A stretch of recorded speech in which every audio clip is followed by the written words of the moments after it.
Fortune favors the bold, which is why billionaire Eric Sprott and legendary investor Rick Rule are taking advantage of the lowest valuations of the mining sector in over 3 decades by accumulating millions of shares of this tiny new stock led by Keith Neumeyer, a mining entrepreneur who's already built 2 separate billion-dollar companies. This new venture, starting with 18 assets on day 1, including gold, silver, copper, and zinc projects, has already identified 60 additional quality assets in distressed companies that management will work to acquire. To learn more about this incredible opportunity, visit futuremoneytrends.com/fortune. Well, hello everyone, and welcome into crushthestreet.com. My name is Kenneth Amaduri, and I got a special guest with me today. He's Bill Murphy with GATA, otherwise known as the Gold Antitrust Action Committee. And GATA is just at the helm of exposing the manipulation that's going on with the cartel, the banks, and precious metals, what's going on with the price action. And I'm just excited to talk with him today. Bill, thanks for joining me. Great to be here, Kenneth. Well, I wanted to just kind of get in by talking about a Bloomberg News story with the Department of Justice actually coming out and investigating banks and the manipulation that is going on in the gold and silver market. So I kind of wanted just to get your take on this and the significance of this for the world. Well, based on the market action today with the NASDAQ going to all-time highs, Russell 2000, people could care less. It seems like the more that these big banks rig the markets, the higher the prices go. They pay their fines, they manipulate the markets, then they do it again the next year and they make even more money. I think JP Morgan alone has paid, in the last year, has paid $30 billion in fines, and their stock is going ballistic. You know, it's really sad. I don't mean to be flip about it, because it's going to lead to a really chaotic situation, I think, down the road. And the irony is, with all these markets, and they're paying all these fines, and real estate, mortgages, the oil market, the interest rate market in London, the currency markets. And now, yeah, they're talking about investigating the gold and silver markets, but they're not really. They're just like going around the edges. The only market that the government, in this case the CFTC, has found these banks not to be guilty of is the silver market, in which the CFTC did a 5-year investigation and couldn't find a thing. And it's really terrible. And the reason is, in my opinion, because the U.S. government is behind it with the Bank for International Settlements and other central banks, and we have our Fed and the Treasury. And these banks have a free rein to rig the gold and silver markets. And that's why they have gone down for the past 4 years, while every other asset in the world has gone up. It is ludicrous. So do you think it's fair to say that this is just a cover-up story, the Department of Justice coming out and investigating the bank's collusion and their involvement with manipulating the precious metals market? Do you think it's just more of like a way for them to address this issue and appease the individuals and the entities such as GATA and those in the alternative media and anyone else who might be questioning what is going on in the precious metals market? Do you think this is just their way to address this topic and then kind of move on without anything really changing? And I guess, do you think that the banks will truly be busted? Well, I think so, because, you know, none of these, well, people get put in jail for all kinds of fraud action. Not one of these bankers is facing criminal proceedings. Not one, out of all these scandals. And so when it comes to gold and silver, as I mentioned, I think the U.S. government is involved in it. And then the word goes out, you know, that, you know, you're not going anywhere with this thing, because we've been following this since 1998, and right now their price suppression scheme and manipulation is just totally out of control. Like I mentioned, the prices are so artificially low, it's ridiculous, and yet they stay on it, and they're able to use various derivative operations to keep the prices down, and it's working. and it's got people disgusted about being in the gold and silver markets with these other assets making highs, and they've done it on purpose. And until the physical market blows up, which we think it will, so it's not a hopeless cause here, because I think once they blow up the gold and silver markets, the prices will go bonkers. Right. Well, do you think if enough people wake up to it, something could change? Or is it just something that the powers that be control, and us little guys don't necessarily have much say in what is going on, other than the fact that we can just keep educating more and more people? But I guess my question is, if enough people find out about this, is that enough to bust the cartel? Well, it's enough if the big money goes after the physical market, yes. But we've been collecting evidence since 1999. My colleague Chris Powell's done a great job, and we've sent it to the press all the time. They just refuse to report on it. Many of them are forbidden to even mention GATA. It's probably going to be one of the greatest scandals and all financial scandals in all of American history when this thing finally blows up. But it'll be the physical market that will do it. Most of the big money, most of the investors in the world are happy right now with what markets are doing. I think it's all contrived in the sense of how they're holding these markets together, and when it falls apart, it's going to be something else. But until it happens, the average investor could care less. Of course, when it happens, they're all going to say, how could this have happened? And they'll be extremely upset about it. But it will take the markets to change for that to happen. It won't be the press, because they don't want to talk about this stuff. Back in 2008, I'm reminded of just how I felt at that time.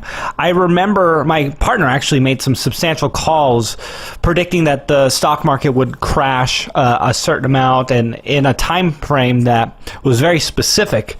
And I was really thinking that when this whole depression and recession plays out, their eyes would be open as to the failures of big government and what it does to an economy, and overreaching taxes, and all of these things that are a result of a big government and a Federal Reserve and an expansionary policy.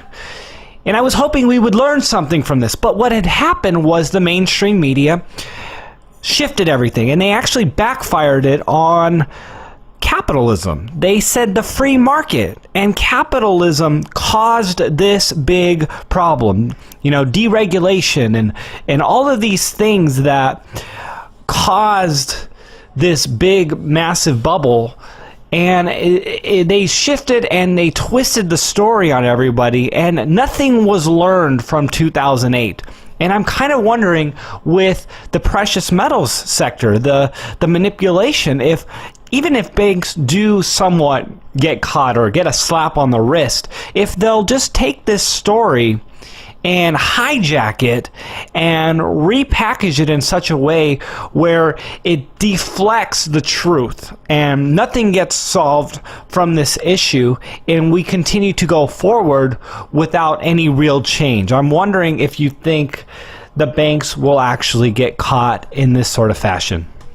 Probably not. They'll whitewash the whole thing and come up with some other reason why it has occurred. But I think once the physical markets explode and they seize up and the gold and silver, the prices go nuts, and if the other markets are falling apart or there's chaos at the same time, they're going to have a hard time with that. And as I mentioned, it's when the average person gets upset, whether he loses a lot of his money or there's all sorts of chaos and his life changes, people are going to want answers. So I think down the road this story will come to light, even if they try to, as I said, whitewash it. But that's the only time when I think it's ever going to make it to the mainstream press, because, as I mentioned, they won't allow it to even be discussed. We know that. The Bloomberg report said she can't mention GATA. My colleague has asked, some well-known writers asked questions of central banks, and they said, no, we'd be fired. I mean, it sounds silly, but we've been doing this for, 16 years now, and we know, and I don't see any chance until they say. I do think it's all going to change, but it will be when this whole thing blows up, and it's why we keep at it, because people are going to want answers then, and we can give it to them. Yeah, no, exactly, and that's what I'm hoping. I just want the truth to be told in the end. I don't want it to all happen, and then for the powers that be to just kind of kick the can down the road, repackage everything, and continue forward with the things that they do. I want the truth to be told, and for things to hopefully fix themselves. And I'm curious, even with this story, I know you said that they're not allowed to mention GATA, but is it, with all the attention and people searching it, are you guys getting more attention at GATA because of this story?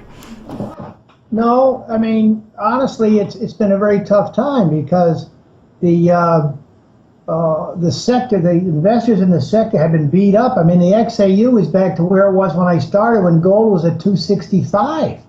I mean, the smaller companies, the exploration, some of the smaller juniors, they're not going to be around much longer if we stay down like this. There's money around for some of the big guys, but not some of the little guys. And there are some of the shares have taken off and done well, but basically the investor psyche is not good, and people don't have the money to throw our way like they used to. And the problem is, they say, Bill, we know how right you guys are. Then that's the problem. You're right. And they realize how these things are suppressed, and the smart ones are staying with it because they know what's coming down the road, and we urge them to stay with their gold and silver positions, because when it goes, it's just going to explode. But it's a very tough time. What do you see as the catalyst for what will be the surge for precious metals to go up? Is it physical supply demand?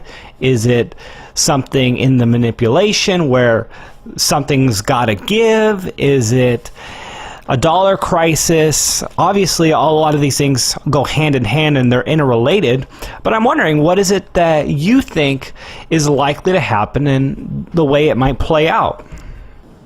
It'll probably be something, Ken, we've never even thought of, and come out of nowhere, probably in the derivatives arena. Eventually, it will go to the physical market, because as long as they can move the prices around using the derivatives market, futures and other things, and play games, it won't matter. But when people realize that things are so bad for whatever reason, as you're talking about, then they're going to all want to go buy gold and silver, not just the United States, but all over the world. And when that happens, the bad guys, as I call them, the gold cartel, they won't be able to stop it. And then you'll have counterparty risk failures, defaults. It will be a real scene as the gold scam is exposed, and people will go to get their gold and they'll find out it's not there, and it'll feed on itself, and then that'll be the end game. Well, Bill, I do want to thank you for coming on today, and also thank you for all the work that you and Chris have done throughout the years to expose the scams and expose the manipulation. And it's becoming a bigger deal, and more people are knowing about this. And I really got to think that it's because of your efforts, and yours and Chris's efforts, being on the front lines, spreading the word and educating people about what is going on and the manipulation that is going on behind precious metals, and keeping the price suppressed and artificially sustaining the dollar. So thanks so much for taking the time to come on the show with me today, and thanks for all the effort and the work you do. If people do want to get more information on you and your organizations, I know you have more than one, where would they go, and what are they likely to find? Well, thanks, Kenneth. There's two places. www.gata.org. My colleague Chris Powell puts out some free stuff. He does a great job. He's the Secretary-Treasurer. And they can go to www.lametropolecafe.com and sign up for a 2-week free trial to see what I put out every day and see if that's of interest. Thanks so much for taking the time with me. All right, Kenneth. Have a good one.